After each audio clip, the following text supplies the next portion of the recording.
तुम कुछ बोल क्यों नहीं रहे हो? तेरा फोन है?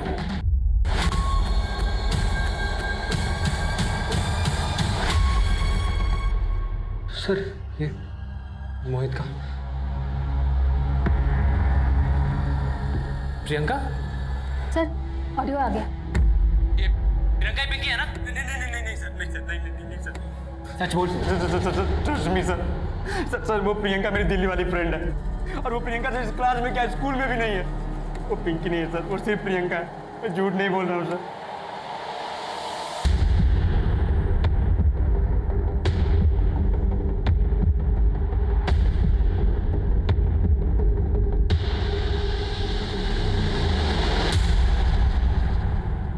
क्या ये? कैसे फोटो खींचता है? नहीं सर, नहीं हाँ? ये ब्लैकमेल करता तेरे को? नहीं सर, नहीं। नहीं करता तो आगे चल के जरूर करेगा। ये लीजिए अभिमन्यु साहब, ये एक और केस हो गया है, ब्लैकमेल और मोलेस्टेशन का। नहीं सर मैंने इसकी फोटो नहीं खींची सर। इस रिया ने खुद अपने नंबर से मुझे सेंड किया था अपना photo. She loves me sir. देख लो जिंदल साहब, ये इनके संस्कार, और आप इनके चक्कर में अपने आप को बंदा बनाने चले थे।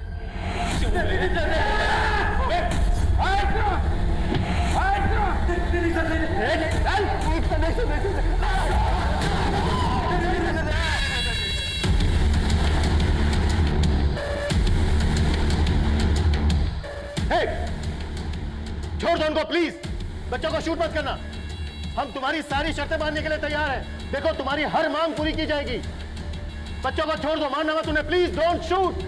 इनको कैसे मालूम पड़ रहा है?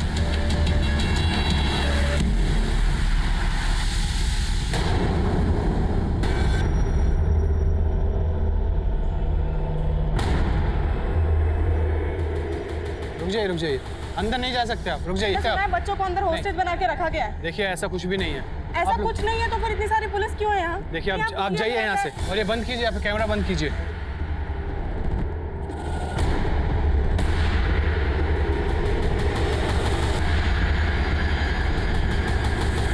देखो हमने सारे कैमरास हटा लिए हैं। अब प्लीज बताओ कि बच्चों को छोड़ने के बदले में तुम्हें क्या चाहिए? हम तुम्हारी सारी मांग पूरी करेंगे। पहले जैसे कैमरा लटकाया था वैसे फर्स्ट एड बॉक्स खिड़की से लटका के यहाँ पे भेजो तुरंत, वरना मर जाएगी ये बेचारी। मेरा अस्थमा का पंप मेरे बैग में। सर मैं सच बोल रही हूँ, मैं उन अंकल को नहीं जानती। वो खुद मेरे पास आए और बातें करने लगे। बेटा, हेलो बेटा, आप जानती हो वो क्लास कहाँ है? हाँ मैं आपको बताती हूँ। अरे वाह, आप कौन सी क्लास में पढ़ती हैं? थर्ड में? फिर मैंने उनको बता दिया वो क्लासरूम कहाँ है। चले जल्दी कर। हमें ये जानकर बहुत अच्छा लगा कि तुम बाकी बच्चों को नुकसान नहीं पहुंचाना चाहते, पर प्लीज समझो शनाया को प्रॉपर मेडिकेशन की जरूरत है। फर्स्ट एड बॉक्स से उसका ट्रीटमेंट नहीं हो सकता, उसे डॉक्टर चाहिए। प्लीज उसको बाहर आने दीजिए। मैं जानता हूँ आप मुझे ट्रैप करने का प्लान बना रहे हैं। मुझे बाहर भेजने के लिए दरवाजा खोलूंगा, अब भागकर तुरंत अंदर आ जाएंगे। नहीं, बिल्कुल ऐसा नहीं है। हम तुम्हें पकड़ेंगे नहीं, तुम्हें बिल्कुल अरेस्ट नहीं करेंगे। जैसे ही बच्चे बाहर आ जाएंगे हम तुम्हें भी बाहर जाने देंगे। आप बेवकूफ समझते हैं क्या मुझे जिंदल साहब? हाँ? नहीं, ऐसी बात नहीं है। देखो तुम हम पे भरोसा नहीं कर रहे हो, कोई बात नहीं, हम एक डॉक्टर अंदर भेज देते हैं। डॉक्टर? हाँ, एक लेडी डॉक्टर। शनाया को जिस तरह के ट्रीटमेंट की जरूरत है वो फर्स्ट एड बॉक्स से नहीं हो पाएगा। Please try to understand.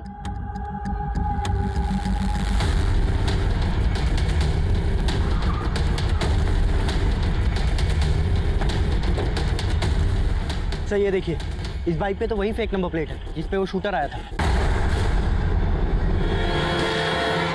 इस बाइक के चेसिस नंबर से पता करो ये किसका नंबर रजिस्टर्ड है। सर बाकी तुम डॉक्टर बनने के लिए तैयार हो, हम एक सेकंड भी वेस्ट नहीं कर सकते। Okay sir. सर मुझे तो समझ नहीं आ रहा, वो डॉक्टर के लिए इतनी आसानी से मान कैसे गया? उसका दिमाग बहुत समझना वाकई में मुश्किल है। एक तरफ उसने संतोष को शूट कर दिया और दूसरी तरफ शनाया के लिए डॉक्टर अंदर भेजने के लिए मान गया। हो सकता है वो यहाँ संतोष को ही मानने आया। संतोष और बाकी बच्चों के पेरेंट्स आ गए। और नंदी कहाँ है? सर मैंने उस बच्चे के साथ बात की जो उस आदमी के साथ स्कूल के अंदर आई थी। उस बच्चे ने बताया कि उस आदमी की यहाँ पिंकी नाम की बेटी पढ़ती है और वो शायद उसी क्लास में पढ़ती है जहां उसने कुछ बच्चों को हॉस्टेज बना रखा है। लेकिन सर प्रिंसिपल का कहना है कि यहाँ कोई पिंकी नाम की बच्ची नहीं पढ़ती है। सर कहीं ऐसा तो नहीं उसकी ये यहाँ पे घुसने की चाल हो? मैंने सुना था वो बाकी बच्चों से किसी पिंकी नाम की लड़की के बारे में बातें कर रहा था और किसी रिया नाम की लड़की की न्यूड फोटो के बारे में। इन बातों का कनेक्शन बाद में जोड़ेंगे, पहले इस रूम में घुसने पर फोकस करते हैं।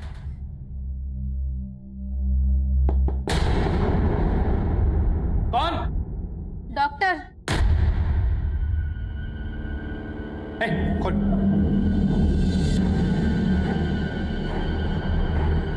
जल्दी खोल।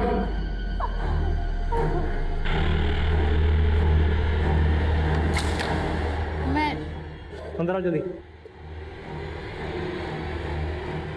जल्दी आओ, बंद कर बंद कर बंद कर।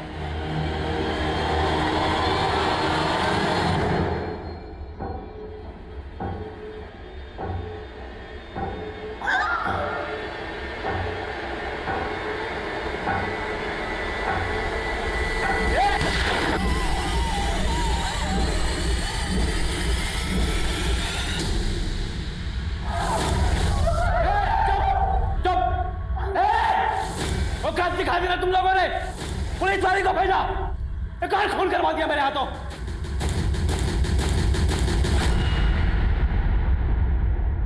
अभी अभी स्कूल के अंदर से गोली चलने की आवाज आई है। इससे साफ होता है कि वाकई में अंदर कुछ बच्चों को होस्टेज बनाकर रखा गया है, लेकिन पुलिस मीडिया को इसके बारे में कोई भी जानकारी देने से बच रही है।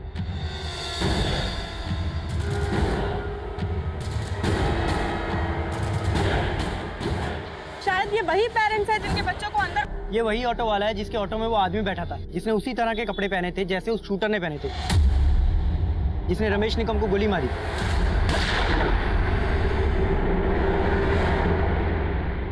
क्या यही था वो? साहब इसमें तो हेलमेट पहना हुआ है, पर हाँ कपड़े उसने ऐसे ही पहने हुए थे। वसंत नगर से मेरे ऑटो में बैठा था, थोड़ा सा आगे चला फिर अचानक से उतर गया। भैया रिक्शा रोको, बाजू में ही उतरना है।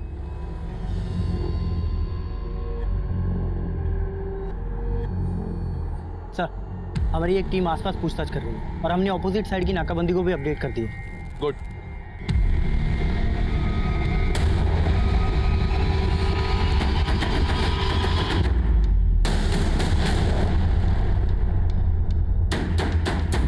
सर नंदिनी को ले आए हैं और उन 4 बच्चों के पेरेंट्स भी आ गए हैं।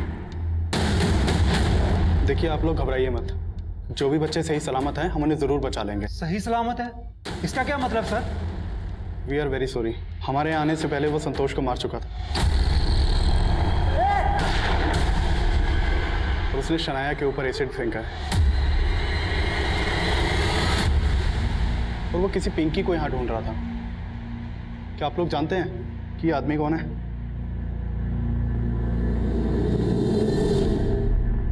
नहीं सर। हो सकता है कि आप लोगों का कोई दुश्मन जिसने उस आदमी को यहाँ भेजा हो आपके बच्चों को नुकसान पहुंचाने के लिए। आप लोगों की किसी से कोई दुश्मनी, कोई झगड़ा? सर मैं उसे नहीं जानती। देखो नंदी, हमसे कुछ भी छुपाना मत। जब तुम क्लासरूम से निकली वो आदमी वहीं पर था, तुम्हारे पीछे गया।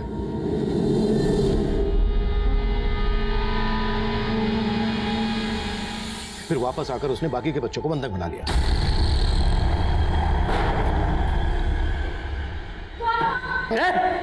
चल बेटा। सर मुझे क्या पता, मैं उस आदमी को जानती तक नहीं। हाँ उसे वहाँ देखकर अजीब जरूर लगा था, लेकिन बाद में मैंने उसे इग्नोर कर दिया और फिर मैंने नोटिस किया कि वो मेरे पीछे आ रहा था। हाय नंदिनी। हाय।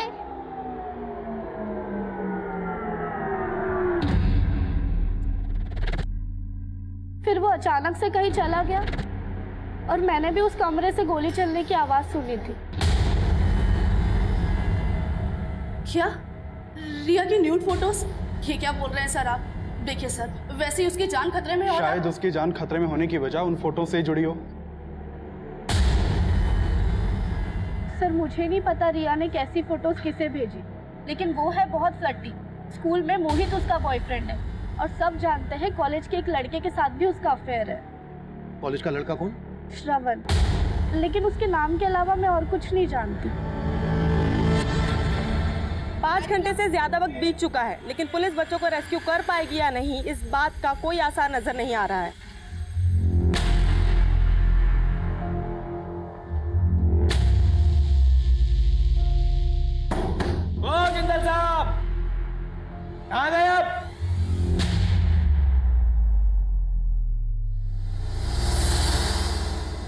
तेरे जैसी लड़कियों को ना बहुत अच्छे से जानता हूँ, लेकिन तू मेरे जैसे आदमियों को नहीं जानती। तूने खुद अपनी न्यूड फोटोज निकाली पर मैंने उसकी न्यूड फोटोज निकाली थी। ब्लैकमेल किया था उसको, लेकिन प्यार के लिए। और अब जो कर रहा हूँ ना, वो इंतकाम के लिए कर रहा हूँ। समझती है तू? समझती है? ओ जिंदल साहब, कहाँ गए? अब मांगनी सुनोगे मेरी? सर मुझे भरोसा नहीं हो रहा है कि नंदिनी सच बोल रही होगी, और ये कांड बच्चों की आपसी रंजिश का लग रहा है। सर जरूर नंदिनी का इसमें कुछ लेना देना है। लेकिन क्या पिंकी का भी कुछ लेना देना है? क्योंकि वो पिंकी को ही ढूंढता हुआ यहाँ आया है। हो सकता है सर। सर उस आदमी ने अजीब सी शर्त रखी है। वो बोल रहा है पिंकी को उसके हवाले कर दो, वो सबको छोड़ देगा।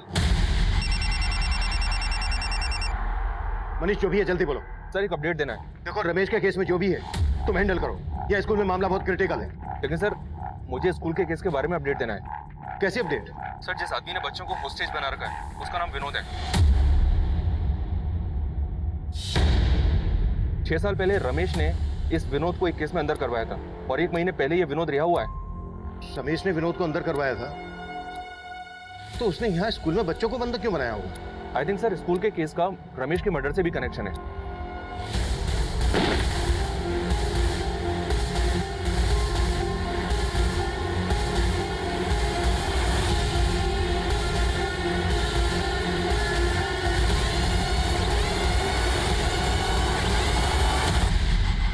अब समझ में आया, उसने नंदिनी का नाम सुनने के बाद ही अपना इरादा बदला है। हाय नंदिनी। हाय।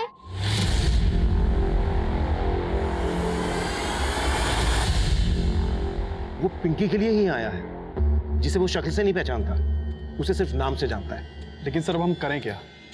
सबकी जान बख्शने के लिए वो कह रहा है उसे पिंकी चाहिए, लेकिन अब पिंकी को कहाँ से लाएं हम? अगर हमने जबरदस्ती क्लासरूम में घुसने की कोशिश की तो वो बाकी के बच्चों को छोड़ेगा नहीं। बच्चों को सेफ बाहर निकालने के लिए हमें कोई ना कोई तरकीब तो सोचनी होगी।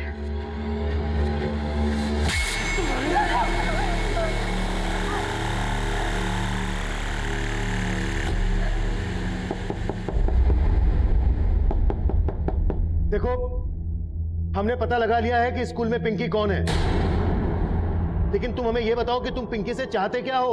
वही जो आप इन सब स्टूडेंट्स को बचा के पाना चाहते हैं। अगर पिंकी नहीं मिली ना तो मैं सबको जान से मार दूंगा, और आप ही ने कहा था मेरी हर मांग पूरी होगी। लेकिन हम पिंकी की जान भी खतरे में नहीं डाल सकते। जान से नहीं मारूंगा उसे, लेकिन अगर पिंकी नहीं मिली ना तो इन सबको जान से मार दूंगा मैं। Okay okay okay, please please don't shoot.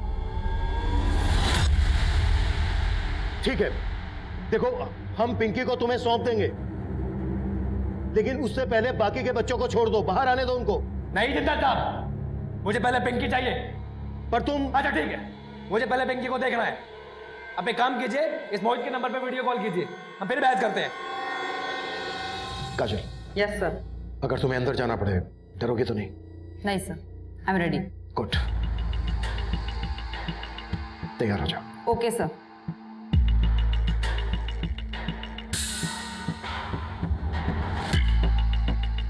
काजल, तुम्हें पता है ना क्या करना? Yes sir.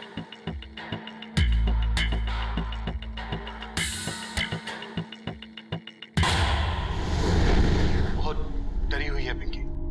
देखो, अगर तुम पिंकी और बाकी के बच्चों को सही सलामत बाहर आने दोगे तो हम तुम्हें अरेस्ट नहीं करेंगे, तुम्हें जाने देंगे। बेवकूफ अच्छा बना ले तो जिंदल साहब। मतलब कि मुझे पिंकी चाहिए, लेकिन जिंदा नहीं। आप इसी वीडियो कॉल में पिंकी को गोली मार दो, वरना मैं यहीं सबको गोली मार दूंगा।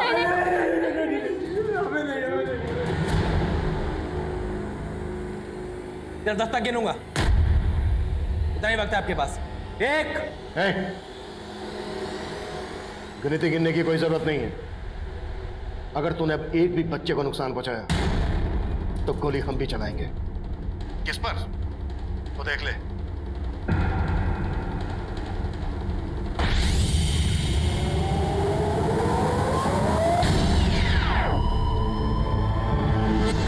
आई थिंक सर स्कूल के केस का रमेश के मर्डर से भी कनेक्शन है। जिस आदमी ने रमेश पे गोली चलाई थी वो आदमी संगम विहार नाकाबंदी से एक ऑटो पकड़ के भाग गया था। आगे चल के उसने दूसरा ऑटो पकड़ा था, उस दूसरे ऑटो को हमने ट्रेस कर लिया।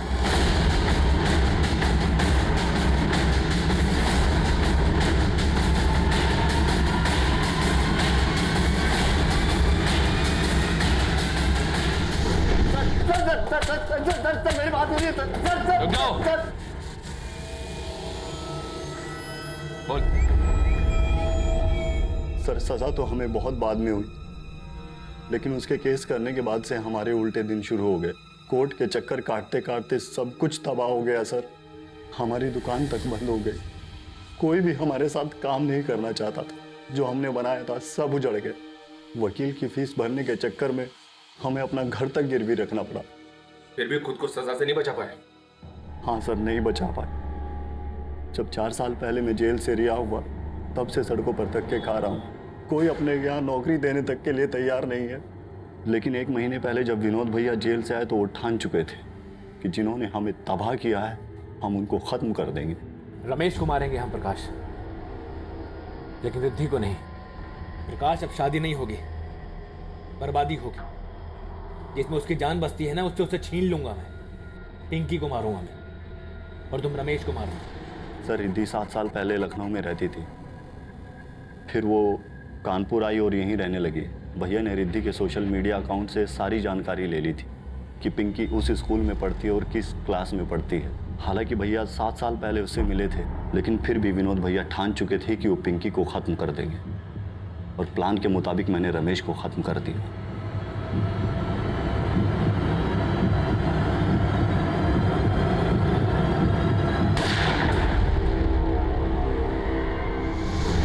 तेरे भाई प्रकाश को हमने अरेस्ट कर लिया है, कब्जे में आ रहे। अब तू खुद डिसाइड कर, तुझे खून खराबा चाहिए या नहीं, गोली मत चलाइएगा, मैं सबको छोड़ दूंगा। मेरे भाई को छोड़ दीजिए आप। पहले तू उन बच्चों को छोड़, पहले मेरे भाई को छोड़ो तो। और देख, हमारी दरिया दरी पे भरोसा रख, हम तुझे जाने देंगे।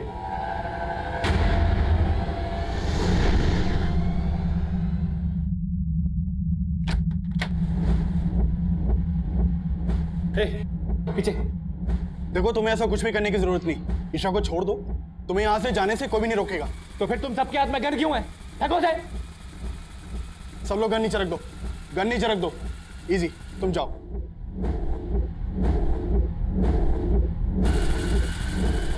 चलो पीछे, पीछे चलो, सब पीछे चलो।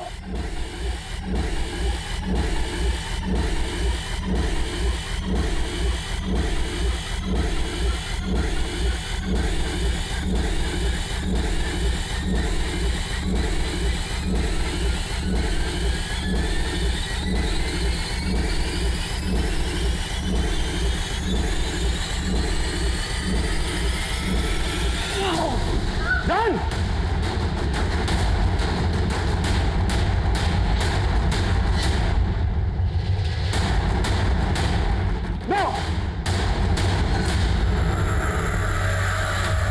और 7 साल पहले आपने इस विनोद पर केस किया था। हाँ सर। और ये केस लॉयर रमेश निकम ने लड़ा था, राइट? हाँ सर, विनोद मेरा क्लाइंट था। ये नीलम पहनने से तुम्हें बिजनेस में फायदा होगा।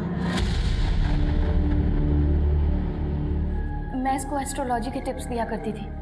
वो अक्सर मुझसे यही कहकर मिलने आता था कि मेरे एस्ट्रोलॉजी के टिप्स से उसे फायदा हो रहा है। तुम यहाँ? हाँ, तुम्हारे लिए। दीदी, तुम्हारा प्रेडिक्शन एकदम ठीक निकला है। मुझे बहुत मोटा प्रॉफिट हुआ है। विनोद, मुझसे मिलने के लिए अपॉइंटमेंट लेनी होती है। पर मैंने सोचा कि तुम जैसा सोच रहे हो वैसा कभी नहीं हो सकता। क्यों नहीं हो सकता रिद्धि? मेरी मैरिज लाइफ के बारे में तो अच्छा प्रेडिक्शन किया तुमने। तुम्हारी मैरिज लाइफ तो खत्म हो चुकी है। तुम्हारा हस्बैंड तुम्हें छोड़ के जा चुका है। तुम उससे शादी करने में प्रॉब्लम क्या है? देखो विनोद, मेरी बेटी पिंकी ही मेरा सब कुछ है। पहले उसने मुझे शादी के लिए प्रपोज किया, और जब मैंने मना किया तो उसने धोखे से मेरे बाथरूम में कैमरा लगाकर मेरी वीडियो बनाई, और फिर उस वीडियो को दिखाकर वो मुझे ब्लैकमेल करता था।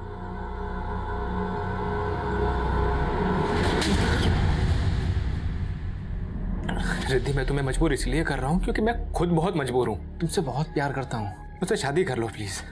अगर तुमने मुझसे शादी नहीं की ना, तो मैं ये वीडियो इंटरनेट पे अपलोड कर दूंगा। सर, सिर्फ विनोद ही नहीं, उसका भाई प्रकाश, वो भी मुझे विनोद से शादी करने के लिए धमकियां देता था। देखो भाभी जी, हम आपकी इज्जत करते हैं, इसलिए आपकी इज्जत को मार्केट में नहीं उछाल रहे हैं। विनोद भैया से शादी कर लो, नहीं तो। सर, विनोद ने तो वो वीडियो इंटरनेट पे अपलोड भी कर दी थी। तब मैंने इस मामले में रमेश निगम, जो कि एडवोकेट थे, उनकी हेल्प ली। रमेश निगम ने ही इन दोनों के खिलाफ केस बनाया था। सर, रमेश की वजह से ही प्रकाश को 3 साल और विनोद को 7 साल की सजा हुई। मैंने कभी सोचा भी नहीं था कि ये दोनों भाई बाहर आने के बाद इस तरीके से मुझसे बदला लेंगे। और अब मेरी बेटी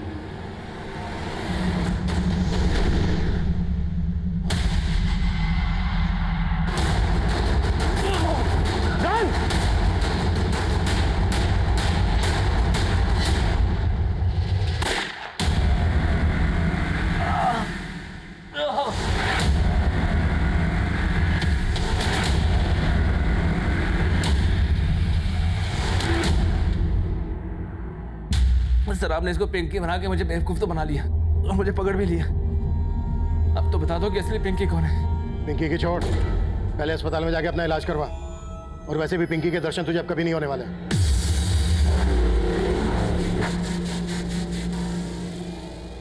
पिंकी, तू ठीक है ना? मम्मी, मुझे तो लगा कि वो मुझे पहले से ही जानता है कि मैं ही पिंकी हूँ, लेकिन वो मुझे फेस से नहीं पहचानता था, वरना वो मुझ पे भी एसिड अटैक कर देता। और नहीं बच्चा, डर मत, अब सब ठीक हो जाएगा ना।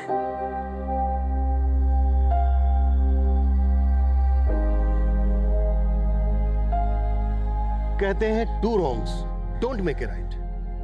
गलत के साथ गलत करना, गलती पे गलती करना कभी सही नहीं हो सकता। प्रकाश और विनोद इसका जीता जागता उदाहरण थे। उन्होंने जब पहला गुनाह किया था तभी उनके सुधरने की गुंजाइश खत्म हो गई थी। उन्होंने इतनी लंबी प्लानिंग के बाद एक ही दिन में 2 अलग अलग जगह पर 2 हत्याएं की, लेकिन इन हत्याओं के महज 7 घंटे के अंदर ही दोनों हमारी हिरासत में थे। लेकिन मुझे इस बात का अफसोस आज भी है और हमेशा रहेगा कि उन 7 घंटों की जिंदगी और मौत की जद्दोजहद में हमारी एक होनहार महिला कांस्टेबल शहीद हो गई। अगर स्कूल अथॉरिटीज बच्चों की सुरक्षा को लेकर सजग होती तो विनोद उसमें कभी सेंध नहीं लगा पाता। ये चूक इस केस में पहली दस्तक थी और दूसरी दस्तक नंदिनी ने सुनी थी जब क्लासरूम से निकलते वक्त उसने विनोद को देखा था। उसे अजीब भी लगा था, लेकिन उसने उसे नजरअंदाज किया। और इतना सब कुछ होने के बावजूद स्कूल के प्रिंसिपल शमशेर सिंह ने बिना कुछ सोचे समझे स्कूल के प्यून नरेंद्र को विनोद का शिकार बना दिया। इस वारदात से पहले, वारदात के दौरान हर पड़ाव पर दस्तक मिल रही थी। अगर इन दस्तक की परवाह की जाती तो अंजाम इतना दिल दहलाने वाला नहीं होता। अब मैं सीनियर इंस्पेक्टर अभिमन्यु जिंदल आप लोगों से विदा लेता हूं। आपसे फिर मुलाकात होगी एक नए केस के साथ। स्वस्थ रहिए, सतर्क रहिए और देखते रहिए क्राइम पेट्रोल दस्तक। मकसद बताना नहीं, बचाना है।